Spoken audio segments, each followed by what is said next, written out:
আপনারা কি কোনো রাজনৈতিক দলের সাথে ছিলেন? না, আমরা কোনো রাজনৈতিক দলের সাথে ছিলাম না। বিশেষ করে আমাদের বন্ধু বান্ধব যারা আমাদেরকে চেনে তারা জানে দীর্ঘদিন ধরেই আমরা একটা কালচারাল অ্যাক্টিভিজম গত অনেক দিন ধরে করেছি। যেমন আপনার ধরেন 2022-এও আমরা ঢাকায় সর্বপ্রথম আমাদের এই সার্কেলটা ঢাকায় চাঁদ রাতে ঈদের মিছিল করেছিলাম, এবং সেটাই 24-এর পরে আরো দারুণ করে হয়েছে। আর 5ই আগস্টের পরে যেটা মনে হলো যে গণ অভ্যুত্থান যখন হয়ে গেল, আমাদের মনে হচ্ছিল যে এটাকে যে কোনোভাবে ধরে রাখতে হবে, বাঁচিয়ে রাখতে হবে, এবং আমরা একটু হতাশ হয়েছি।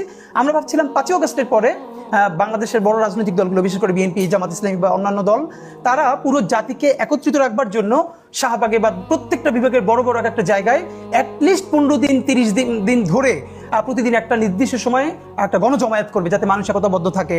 কারণ আমরা বুঝতেই পারছিলাম যে এই 17 বছরের যে দীর্ঘ ফেস্টিভাল, এটা তো শুধু আইকনটা চলে গেছে, কিন্তু এস্টাবলিশমেন্ট রয়ে গেছে। ভারতীয় যে আধিপত্যবাদ, এটা তো এত ছোট জিনিস না, এত ঠুনকো না। সুতরাং তারা বিভিন্নভাবে আবার ঘুরে দাঁড়ানোর চেষ্টা করবে। তো জনতাকে ঐক্যবদ্ধ রাখতে হবে। কিন্তু দেখলাম যে আসলে এই রাষ্ট্র পুনর্গঠন, সরকার গঠন নিয়ে সবাই এত ব্যস্ত হলো,